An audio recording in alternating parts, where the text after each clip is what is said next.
Hi everyone, welcome back to ITOM Batch 5, Day 8. How are you doing guys today?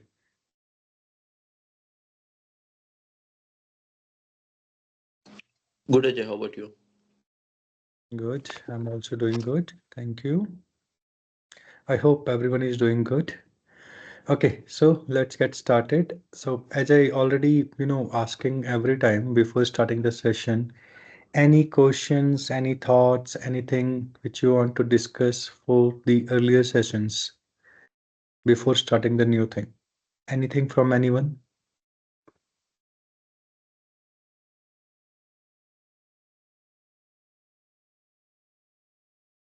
Okay. If no, I think let's get started. Let me share my screen and let me know once it is visible to you guys. Yes, sir, yes. Okay. So, we are discussing from last 2 days about the discovery prereqs, right? You understand, like we required a mid server, we required, firewall policies to be enabled to the target machines and to the mid server on the specific ports, and we discussed also the credentials types, what credentials types we required, and top of it what access we are required, right? Now the next thing is, let's little talk about the process on the mid-server architecture side, or the discovery process and discovery things, right? Before deep dive into the practical things, right? So how mid-server communicate, or how mid-server communication done with the target devices or the service now. That's we are going to discuss today, and a couple of other things related to the mid-server, right? So, in this particular things you can see, and I always says that mid-server only connecting to ServiceNow on port 443, okay, while transferring the data from while transferring the data from collecting while once collected the data from the target machines and transferring to the service now, right? So what happens? I'm giving you a typical example here. When you start a discovery, you how you're going to start discovery basically, first of all, right? There are a couple of ways to do that, right? One thing is you can start discovery using the quick discovery. But the quick discovery will help you to run the single device discovery on a single time, right? So once you put a IP in the quick discovery and you triggered, and again, if you want to run another discovery for another device, you have to follow the same process. But in a single time, you can trigger one device discovery. Second thing, discovery schedule, where you can use multiple IPs, multiple IP ranges, or IP subnets with comma separated. If you are following those particular informations with the comma separated, and you are scheduling your discovery schedule on specific things, like it can be on demand, it can be after run, it can be proper schedule for weekly basis, daily basis, whatever, right? So it's just like a schedule job which triggering the discovery, right? So once you configure the quick discovery or the discovery schedules, what happens, right? So the first thing will happen is the instructions placed by ServiceNow on the ECC queue as output jobs. Output jobs in ECC queue is just we are sending some instructions to ServiceNow to trigger, or to mid server basically, to trigger that particular discovery things, right? And mid server start pulling that ECC queues and finding it and gather information requested, right? Now, what happens inside the ECC queues, right? So EC, and might be everyone knows ECC queue is external communication channel. The name also defining, it's help to connect with the external device, which is our mid server, right? What happens in the ECC queue? The ECC queue we are triggering the are we are triggering our props, we are triggering our patterns, right? So props, once the first prop through the ACCQ is triggered, like scanning one, right? So we are trying to scan the network, customer network. Second thing might be for classification, we are again checking that particular things, and then so on. Pattern is also going to be discovered or triggered on the third phase, identification, and that step by step the data will be collected, right? So that's happen in backend, you will not able to see in the front view, right? But the logs will showcase you, "Okay, this is done, now this is done, and this is in queue," right? So that's how we are triggering the data from ServiceNow to collect the configuration item attribute details from the customer network infrastructure. Okay, now once the data is collected, again, as I mentioned already, once the data is collected, ServiceNow connect mid server connecting to our ServiceNow ACC queue on port 443. So mid server reports responses as an input record to the ACC queue. So as I mentioned, when you are triggering the data, it will go to the output queue, right? Once you are receiving the data, you will see the data is input queue. So ECC queue have two queues, input and output. And input queue, you are receiving the response.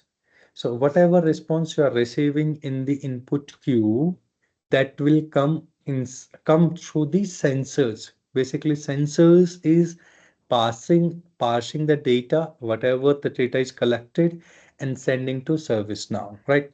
So people ask props, patterns, and sensors, right? So the sensors collecting the data, pattern and prop triggering the data to collect the informations, right? That's happened.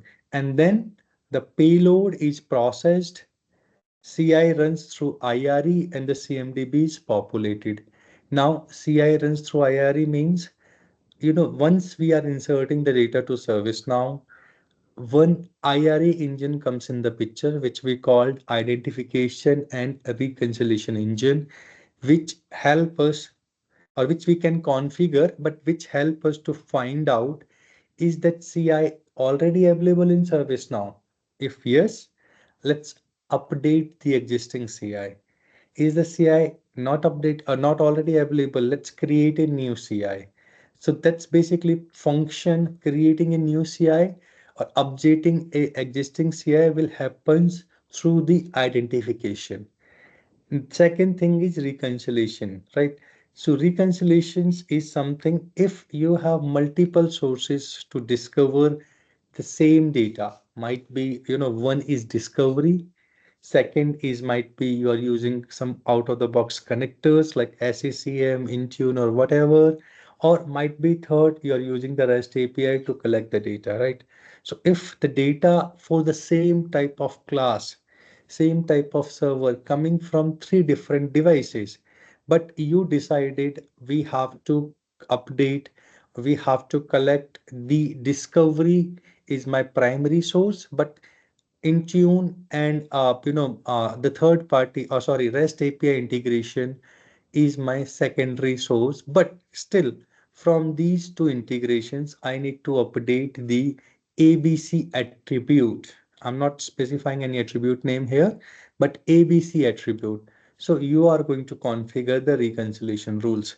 Based on that, it will check or it will update the normal attributes from the discovery or that required attribute, whatever you are doing from the ABC or from the particular third party integrations or the service graph connector, and the reconciliation did that particular job.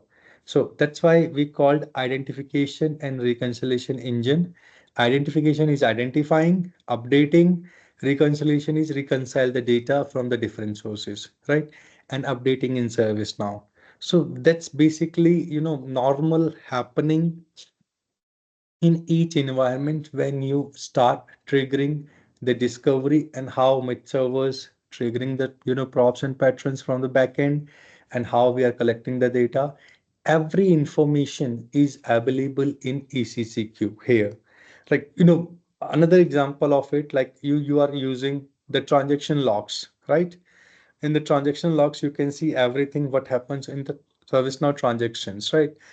The same way on the discovery, if you want to check anything, any connections things which happening to the mid servers, you have to refer the ECC logs, which is also available in ServiceNow instance itself.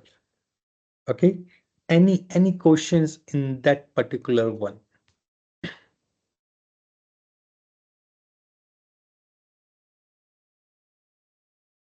I hope it's clear and it's understandable to everyone. Yes, Ajay. Okay. Makes sense. Then let's move to next slide. Right. Now, how to, before moving to the actual implementation sites, how you are able to get the mid application exe or based on the device, OS. So how you are able to download that, zip file or the exe file or the installer from the ServiceNow, right? So in ServiceNow, if you navigate to mid server, and under mid servers we have downloads. On that download side, you can see here we have Windows download, which is MSI, means installer. Here Linux download available, which is again 64-bit or 64-bit signature file. Linux Docker we have also available, which is 64-bit again, and Linux DEB, right? So it's nothing, but it's on the Linux flavor, different type of things there. So based on that, we can download that, exe, or we can say installer as an MSI as well as the zip file. If we want to download the complete setup, we can go through the zip file. If we want to download the installer only, we can do the same thing. But end of the day, both are going to do the same thing, right?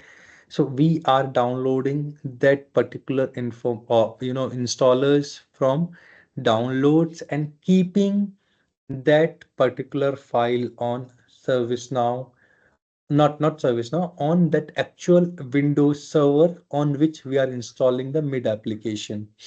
Now, what actually happens, in every environment, you cannot download here, means look on your local machine. You can download, but you cannot place from your local machines to the customer network or customer Windows server. You cannot copy, means that's not allowed. So what you have to do, you have to log in the actual Windows server, open the browser on it, and from where you have to access that particular instance, from where you have to download that one, and you have to download the same copy on mid server itself directly. What how it's going to be help you out? The thing is, when you are downloading the installer or the zip file on that machine, you are accessing the ServiceNow instance URL on in browser. If you are able to connect that browser, the one thing is sorted out, means you have the connection from mid server to the ServiceNow instance on port 443. If you are not able to access the ServiceNow instance URL on the mid server IP or on Windows server or the Linux servers, you are unable, means the connection is not there, firewall is blocking. So that you have to be enable it. If you are able to do that, means the 443 port is enabled, that's fine. There is no issue to do that, right? And make sure whenever you are downloading the installer file, download the latest version, right? Sometimes what we do, means, what we do basically, instead using the customer service now instance, means might be customer service now instance running in the Yokohama patch 3 or patch 4. Okay. But instead using that, what we do, we have our PDIs available, right? So we log in our PDIs on the ServiceNow instance and we download it. But that can be possibility our PDI is not running on the latest version, might be running on the Genedu or that Vancouver or any other version. So when you are downloading the MSI file, that will not be an updated one. So make sure if you are downloading from your PDI, download the latest version. If you're downloading from the customer instance, download the latest versions. Now, one thing comes in the picture. How do I know what is the latest version customer is using? Right? Anyone know what is the command to check what which version customer instance is running on ServiceNow instance itself? Uh, I think we can check the stats.do. Yes, right. On the stats.do, we are able to see what version it is running and everything related to that informations of statistics, right? Basically. So use that particular command to see what version ServiceNow instance is running for the customer, and based on that, download the file. As you see here, ensure mid server meet at least minimum specs as per the ServiceNow product documentation, right? So I already covered in the last slides and mentioned you like what is the minimum specs we required to install a mid servers. Anyone remember what is the minimum specs we required?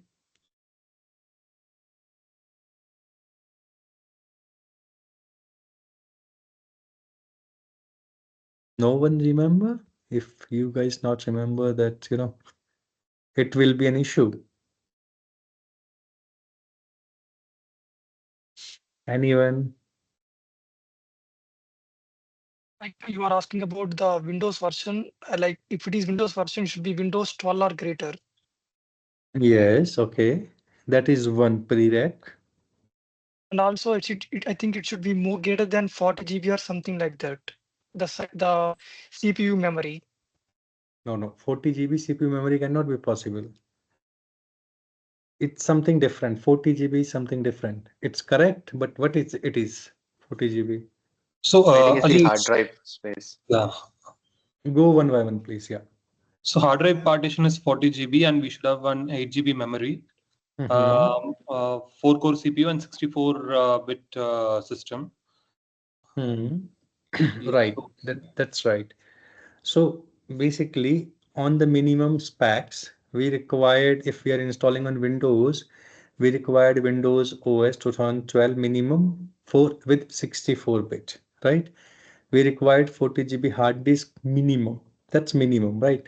8 GB RAM we required and 4 core CPU required. That's minimum, right? But if you are going with that minimum requirements, definitely your mid server is, crashing multiple times or creating multiple issues, and you will see lots of slowness in it, right? So make sure while you are giving the requirement to customers, if you are giving with the minimum, make sure provide customers, sir, this is minimum requirements. But my suggestion, based on your understanding of your data centers or infrastructures, I need at least 16 GB RAM, 200 GB hard disk, or 8 core CPU, and that's the minimum infrastructures or hardware configuration I required on my Windows Server. And again, Windows Server can be virtual, can be physical, right? So it's doesn't required we required a physical or virtual. Customer can provide anything, and that will work for anyway, right? So if it's providing on the virtual machine, that's okay. If it is providing on a physical, that's okay, right? So that's the minimum specs we required. Now the second thing is define necessary mid-server users and roles and create account. Anyone remember what role I mentioned earlier? Which Mid we have underscore server role. right. So we have to create a user in ServiceNow instance. That user can be anything. The naming convention can be anything. Now there are two ways to do that or create that user. One is a local user which you can create from your side, right? Second is a user uh, uh, uh, which can be created on domain, right? That can be also possible. Both users can you use, but the role we required mid_server role. Okay. Apart from that, we required one more user in ServiceNow side, right? Anyone have any idea what that user we called to run the Service user. service account user, right? And what roles and what access we have to give to that user? Discovery role. No. I think it's log on as a service. That is what is Yeah. required for that. Right. So when you are installing mid server, the first mid_server role user we require to connect to ServiceNow instance, right? So basically what happens when you start installing, it will ask for ServiceNow instance URL, and then it will ask for the user which have mid_server role. So you have to provide that one, then you have to provide the credentials, and below the proxy options is also there, which we discussed, right? So you can provide your proxy servers, IP, URL, and ports if you have it, if customer is using it. If not, you can uncheck that particular things and go to the next step. On the next step, you have to select the mid server name, and then you on the next step you have to provide a service account user which have logon as a service rule, because without that, earlier that's not required, but without that you cannot start your mid server services, right? So I will showcase you how you can create it. Again, that can be created on the Windows server directly if you have the admin access or local admin access, or if you do not have, you can ask your customer to provide or create a service account user, and providing some couple of whatever we have to do, the rules or logon as a service and all, then you can mention to him, or Windows support team. As well as it can be again a local user or it can be a domain user. Whatever service now or whatever customer preferences on that one, you can follow the same thing, right? There is no issue to do that, but just required a user. The fourth thing here is verify connectivity. Connectivity, if you are able to install the mid server, or if you are able to access the ServiceNow instance, it means the connectivity is there, because the URL https://servicenow abc.service-now.com, that HTTP is the port 443. If you are able to access that one on your instance or on Windows server, it means the connectivity is there. Okay. Okay. Now, one more thing. This is one of the important thing which I just want to mention here. Mid server, like now, let me give you a scenario. You have installed a mid server with Yokohama patch 3 just now. Immediately you have installed it and done it. But after a couple of days later, Yokohama patch 4 or Yokohama patch 5 released by ServiceNow. Let me ask you, do we need to upgrade our mid servers to Yokohama patch 3 to Yokohama patch 5? Yes or no?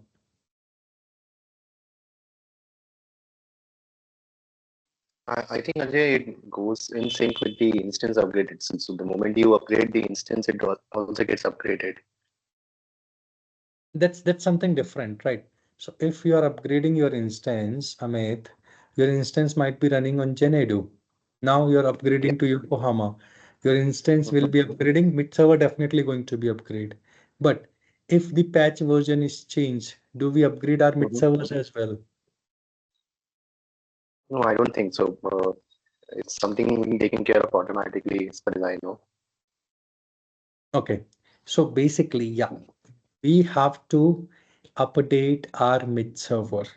And when you mention Amit, automatically upgrade will be happen to our mid servers. That will happen, but only in a one case. If we have this install.service-now.com is enabled on my Windows servers, means the connectivity, again, it's a connectivity part, right?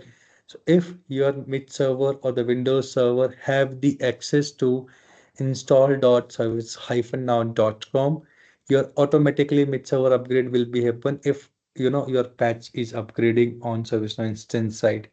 If that's not happen, if that's not, connectivity is not there, you cannot able to do that automate upgrade. So make sure while you are doing the mid-server installation or you want to do upgrades, ask your customer to whitelist on the network firewall again the install.service-now.com, so your mid server can be automatically upgrade. Without that, that cannot be possible. And every time whenever we are changing the patch, we should upgrade our mid servers to rely with compliance to ServiceNow. It's not mandatory, right? But it's in compliance. Your mid server running on something version and your ServiceNow instance is running something version. That's not good. We should have mid server connect with that particular latest version on which my mid ServiceNow instance is running, right? And that should be install.service-now.com should be connect enable on the network firewall. So my automate mid server automating upgrading of mid servers will happen without any issue, right? If you see here, once once you install the mid server, right, it will looks like this in ServiceNow. You can see name, you can see host IP, you can see status is validated or not, or version, right? So status down means it's down, it's not working, and the services which required for a mid servers is not enabled now, right? And what is the version it is using, right? So if you see, if it is, example like Amit mentioned, if it is belongs to a Genedo only, right? Genedo have multiple patches or hotfix will be done in the last couple of months, or the same way in Yokohama as well, right? Earlier the Yokohama patch 1 is there, now Yokohama patch 3 is released. Recently I see Yokohama patch 4 is also released, right? The same way, if it is the Yokohama related in ServiceNow instance, they will not give you the complete version here on this particular one, right? They are just denoting or showcasing you कि your current mid server is running on this particular version, which is Xanadu patch 1 hotfix 2 on this particular one, right? And if you are not, means there is no issue as I mentioned, but if you are not or your mid server is not sync with the latest connection, okay, one moment, latest version, in that case the version here it's showing green, it will be showcased as a red. You have to be upgrade your mid server. It's not compliant. Your mid service now instance running on the Yokohama patch 3 and your mid server running still on Yokohama patch 1, right? And if install.service-now.com is there, it automatically upgrade without any issue. Okay, so that's the basic, informations while we are going to install the mid server. Any questions in that one?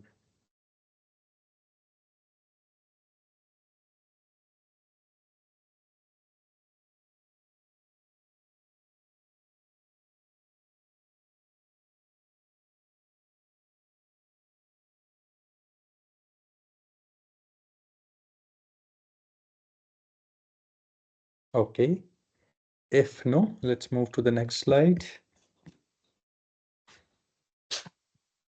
I think we have already discussed that one, but just to let me rephrase again, mid server sizing, how the mid server sizing we are going to do that, right? So determine based on the size of infrastructures and specific function discovery mid server is configured to perform, right? As I mentioned, if you think the only a single mid server or the two mid server you can install, and that can be sufficient for each and everything like discovery, event management, service mapping, SSO integration, or and any third party integrations. That's not correct. You have to be decide or you have to be install mid server for each and everything. But to save customer money, you can use discovery and service mapping mid server, the single one. But in that case, you required a little higher configuration, right? And for event management, for other purposes, different mixer were required to, to support their business continuity plan, right? If that's not happening, might be it's if mid server is impacted on event and you are utilizing for discovery and service mapping, that will impact your service mapping and discovery as well, and the either way as well, right? So make sure different mid servers, and based on that, it's the first line is just to be determine the size based on your infrastructures and specific function if it is discovery. Okay. The second is the number of mid server installed on the host. The here host is our Windows server.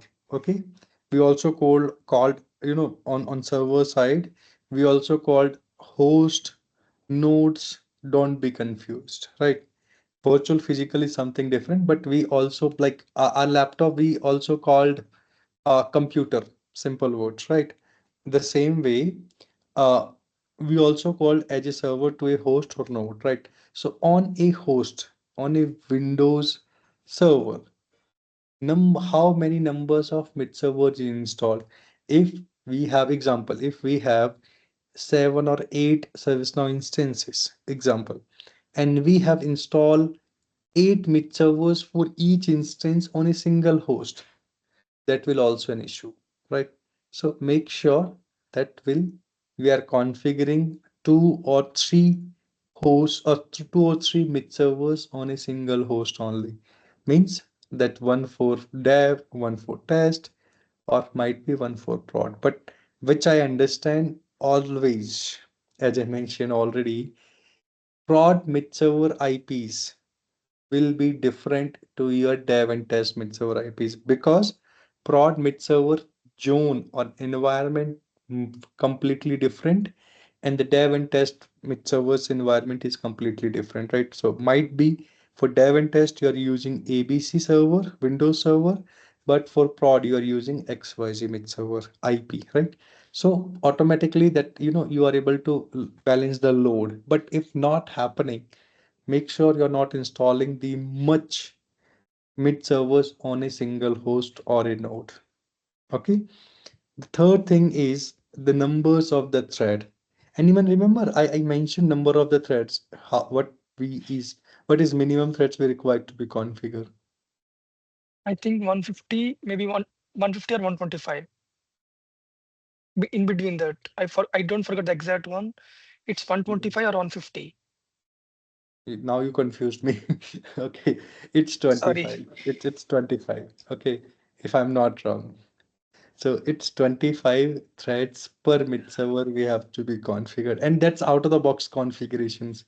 We no need to touch that one. But we can increase and decrease as well based on our mid server requirements. But at least 25 threads will be there. And what I feel, we no need to touch that one, because whatever out of the box 25 is coming, let's do it, right? Let's configure in that way only. I'm not touching most of the cases till the time if some exceptionally not required for that one. So it's 25 threads per mid servers. Then architecturals and design enhancements over ServiceNow releases. Again, as I mentioned, when you're planning installing mid servers, you have to design the architectures, where and how many mid servers you are going to be configured based on the locations. Next thing is only that one, right? So based on the location, based on the access, based on the availability, you have to be decide.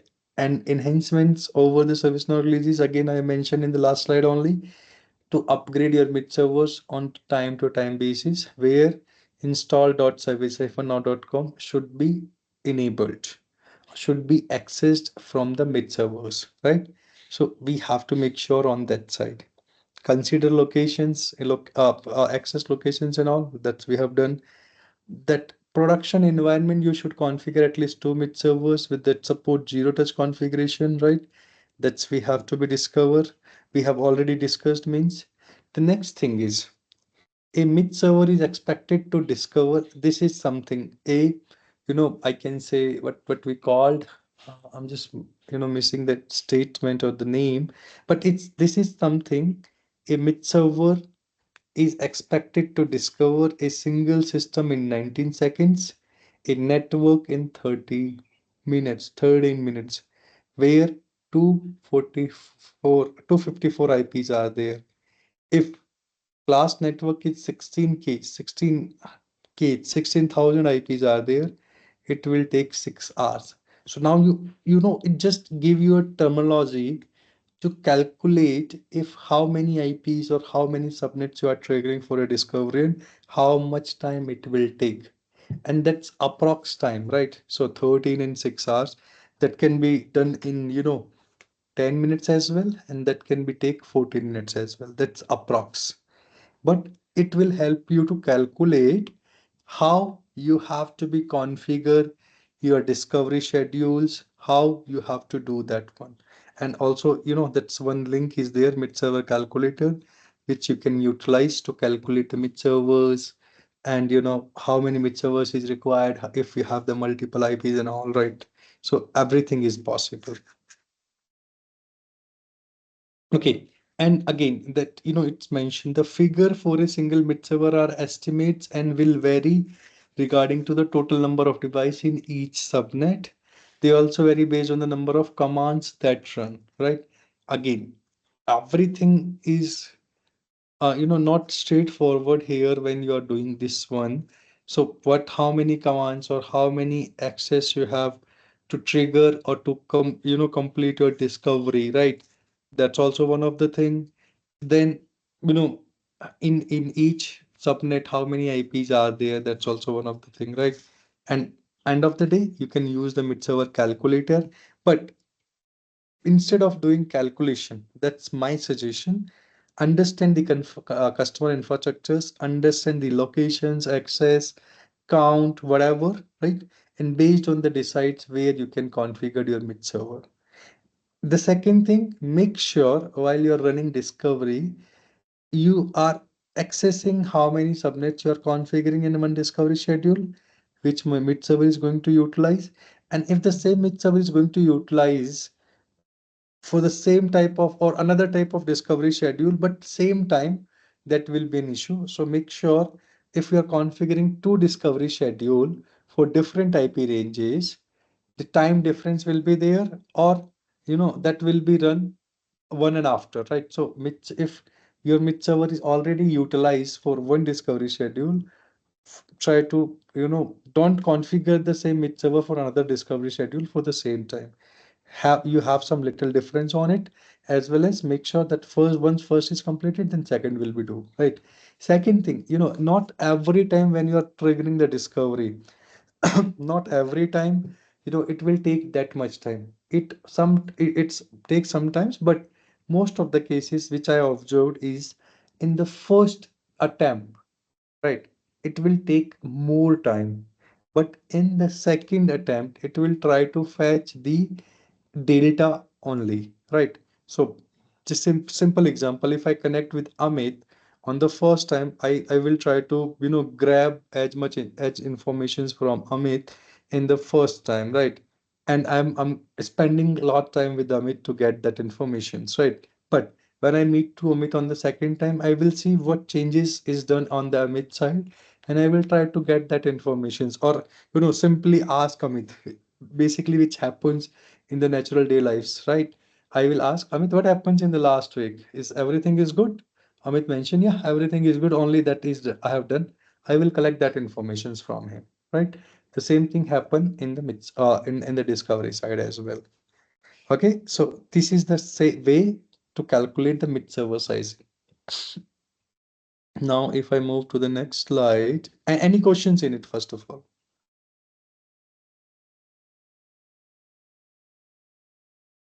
Okay, I can take. Ajay, one question. There is something called a mid-server calculator, right? Is it something ServiceNow provides, or it's something like? It's ServiceNow provides. Okay. I can give the link to you guys. Okay, yeah. Okay. It's not my calculation. It's obviously provided by ServiceNow. Okay, now let's move to the next thing. This is one thing which is also one of the important information, right? So as I mentioned, to support the zero touch configuration on the mid server side on production for anything, means if you are doing for integration, if you are doing for event management, service mapping, discovery on XYZ, make sure your mid server configured in the cluster. It can be a failover cluster or it can be a load balancing cluster, right? So it's also mentioned here in this architecture or in this picture as well, right? So for that, we required multiple mid server. So multiple mid servers should be put in the same put in a set should be set up in the network assigned to the same IP address ranges, right? Then when we meet servers in the clustered group, ServiceNow automatically balance the load across the different mid servers and they act as a failover for each either in the event of the mid server goes down. Okay, I will tell you a little background of it basically. So what failover basically? So when you are going to configure the mid server cluster through the mid server clusters under the mid server in ServiceNow instance, the two things will be there, mid-server failover and load balancer. In the failover side, you have to configure, you have to just put a name, whatever name that you want to be, and you have to be include the mid-servers which you want to configure as a failover, right? And then the order you have to be provide. So let's take an example for mid-server A, you have provide the order 100. For mid server B, you provide order 200 and the mid server C, you provide order 300. So based on the mid server failover will work, right? So if a mid server is down, a mid server is fail, automatically your all transactions or all discovery schedule or all whatever you're using, wherever you're using that cluster is transferred to the second mid server. So it will help to enjoy the continuity work, right? If you are not using the cluster, if you're using the single mid server, if it is down, obviously your impact will be there, discovery schedule will be stop or whatever, or wherever you're using mid server, that things will be stopped. Second thing is the load balancing. Again, it's the same, only the type you have to be changed here from failover to load balancing. And the load balancing, again, you have to include the mid servers. Again, you have to provide the order. But what that particular things do, it will balance the load, right? So it will, how it will, sorry, one moment.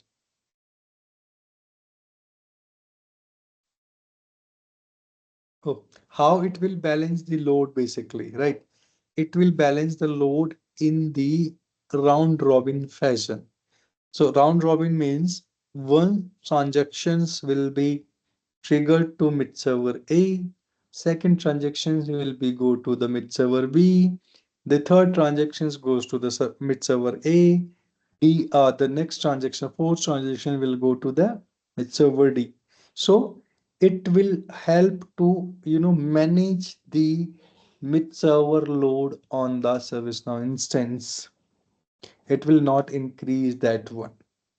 Okay, so somehow both clustering, which mid service now provides as a mid server cluster, is the benefit for us to save our business or save our transactions or to continuous run our discovery schedules or the event management schedule jobs or whatever we are doing, right? So that's the base thing to configure mid server in the cluster, whatever failover or the load balancing, whatever you feel or based on the requirements on the situation, and configure or use the same cluster in your configurations of the discovery schedules, event management and other things, right? So that's one of the important things which you have to do that. Any questions in that one on the mid server clustering side?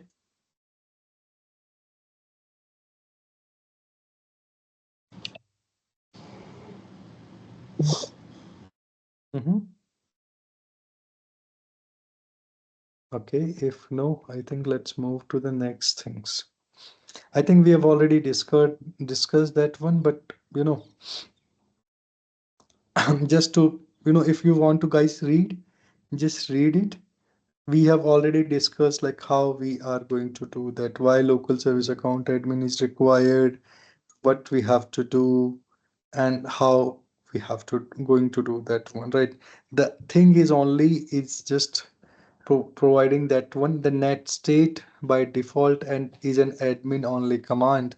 So net state, it will be good if net state can be exposed to a read only user, but will only get connection in the construct of that user. So net state is a command where again we are going to check the connections through the mid servers, right? So sometimes that's not there, but it will be good if we have it. Right. Apart from that, we have discussed about the local domain user, which have the local admin privileges to discover the target to the target to be discovered. Right.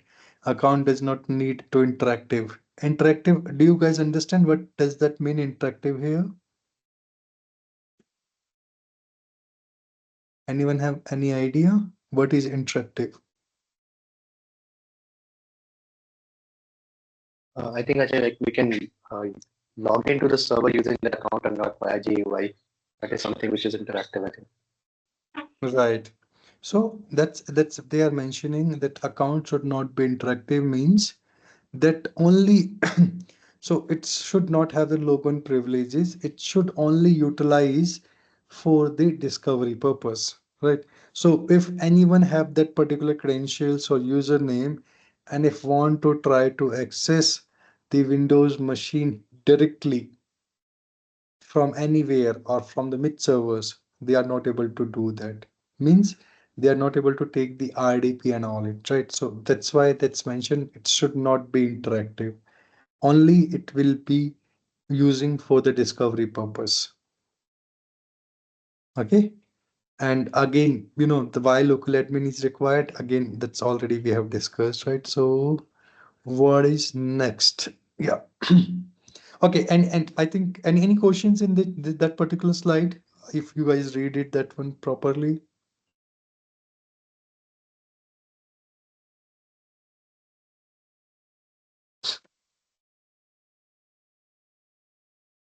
I have one more thing related to the.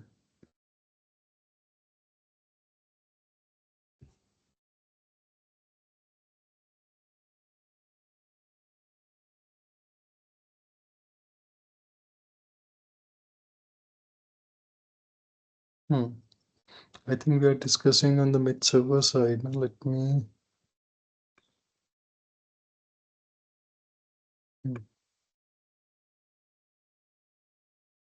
Okay, so we discussed about the credentials yesterday, right? So I just want to showcase you because till the time my instance is not up, that type of credentials is available in the credential table of ServiceNow, right?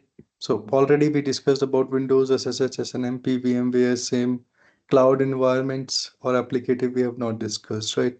So just to give you the cloud environment credentials and the applicative, we have AWS, Azure, Google Cloud, and IBM environment related credentials available here, which we have to be configured, and that's just for data center and the cloud resources discovery and not for the provisioning. If you see here in the right hand side, we have AWS credentials, we have Azure, three types of credentials are there, four types basically. Now one more is increased Azure SSH certificate credentials, but yeah, Azure Enterprise, SAS, Service Principals, and Azure SSH. For discovery, we are going to utilize the Azure Service Principal credentials, right?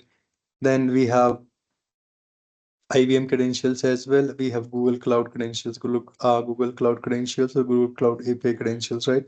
So that's basically we are going to utilize for the cloud resources discovery. The next thing comes applicative, right? Applicative credentials are that credentials which we have to required for specific application which is running on a host or a node. Now let me give you an example here.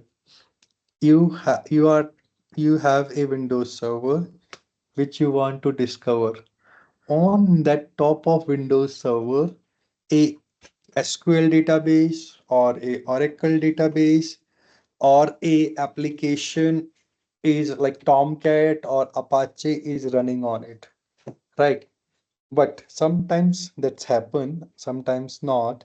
So whatever the Windows credentials you receive to discover that particular Windows device is or will work on that particular, you know, uh, will work for that particular device type, or sorry, particular application which is installed on that machine, or sometimes not, because customer says you can discover the Windows machine but you cannot discover the application which is running on it.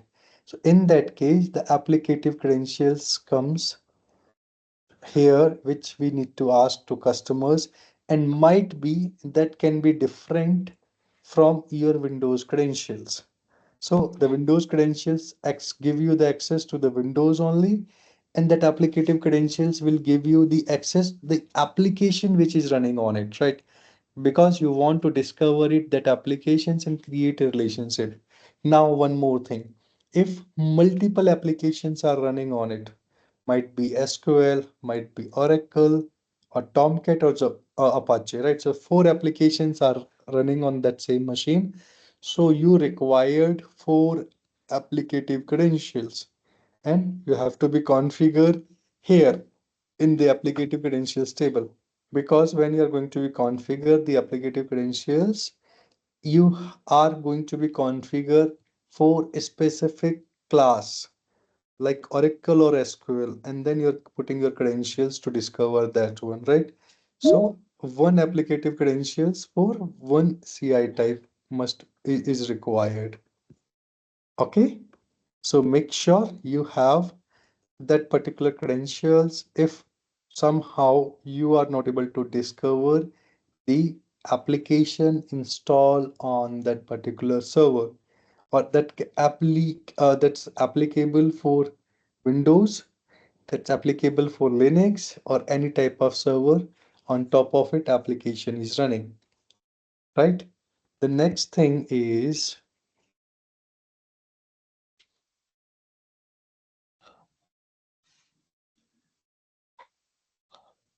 Ajay, I have a small doubt on that applicative credentials. When you Mhm, mean by applicative credentials, access to the applications, we are discovering the applications installed in the server, right? mhm. So we use service mapping for that purpose, right? So directly for that credentials we are configuring here. That is the context here, or No, no, no, no, no. That's not the context here. Service mapping, you are creating a top to down services or service map for a specific. Now, how service mapping works, as I already, I think, give an example on it. Service mapping, again, agreed, you are discovering the applications top of it, database, also top of it, which is running top of it of a Windows server or a Linux server, right? But application or service mapping, you are creating for a particular application service. Okay, till the time your application is not discovered by the horizontal discovery or the normal discovery, you cannot utilize in the application services or the service mapping.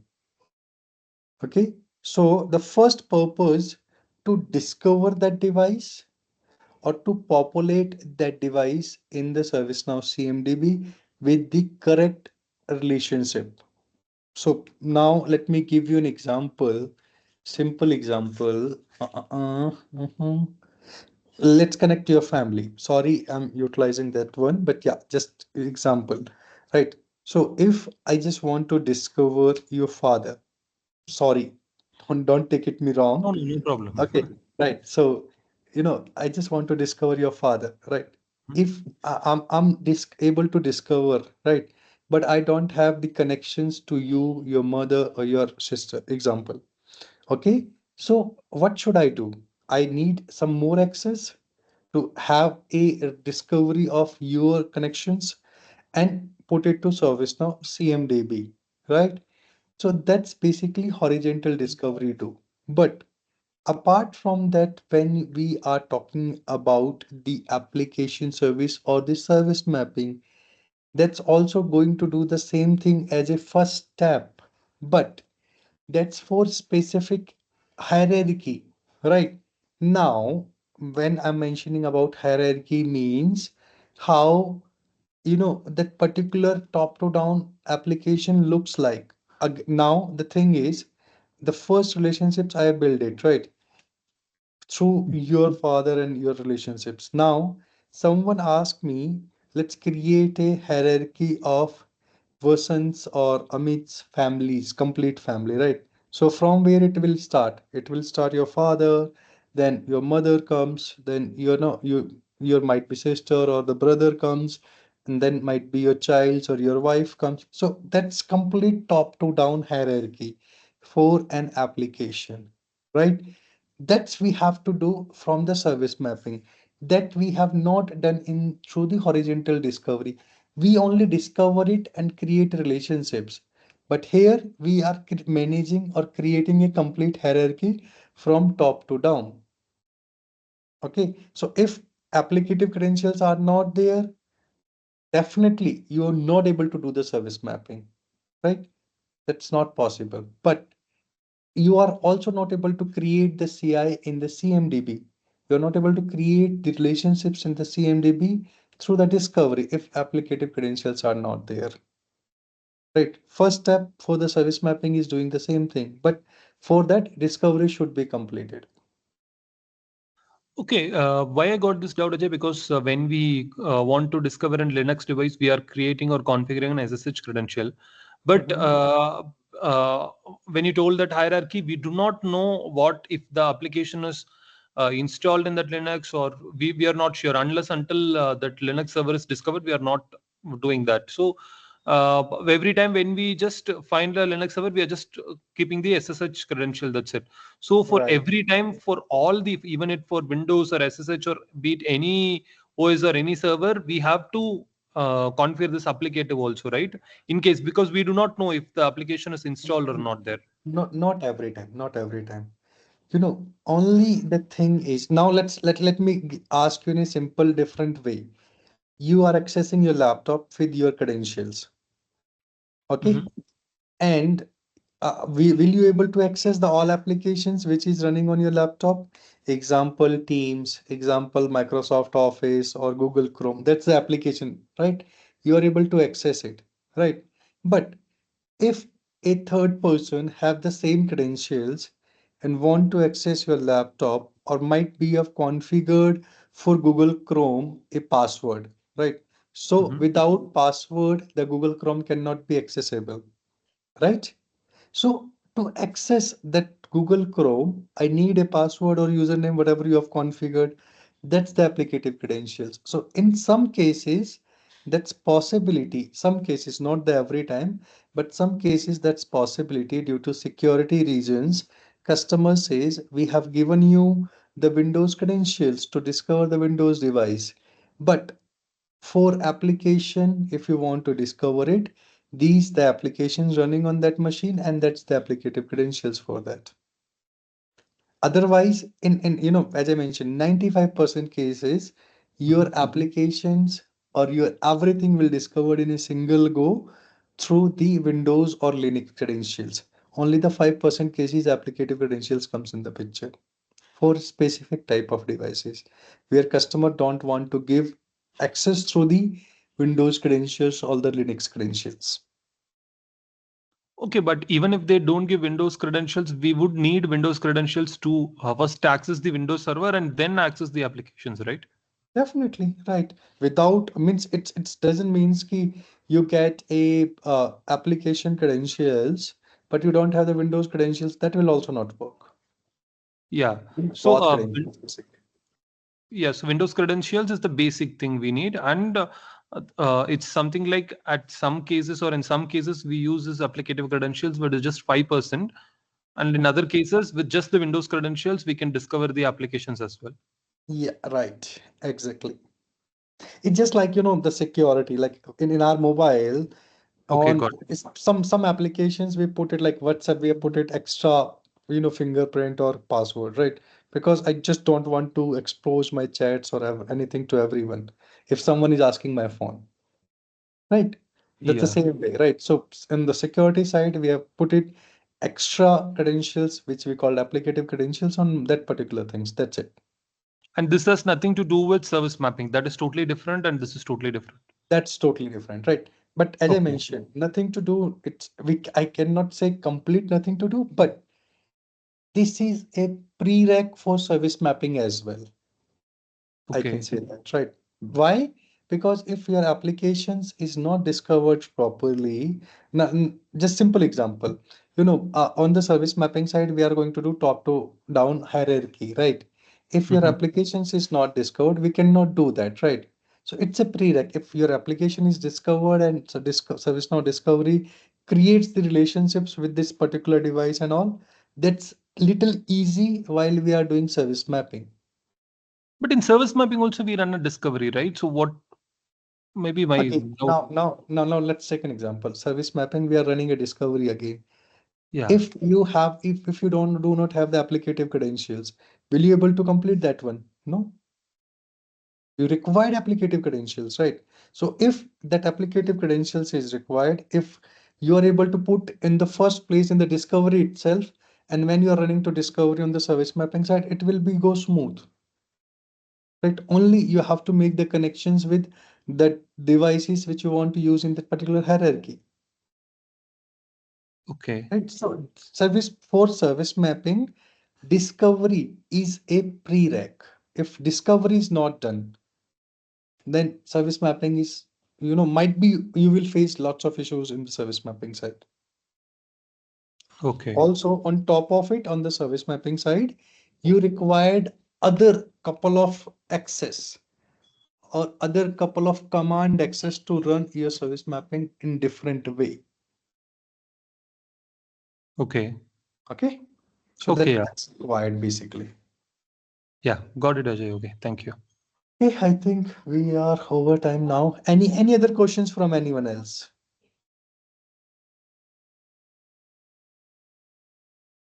One quick question, Ajay.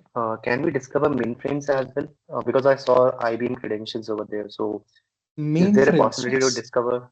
Yeah. Yeah, we can discover mainframes, but that IBM credentials which is there, that's basically for the I can say the cloud one.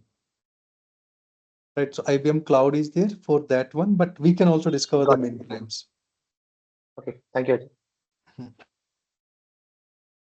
Okay, any other questions or the last minute's question from anyone else?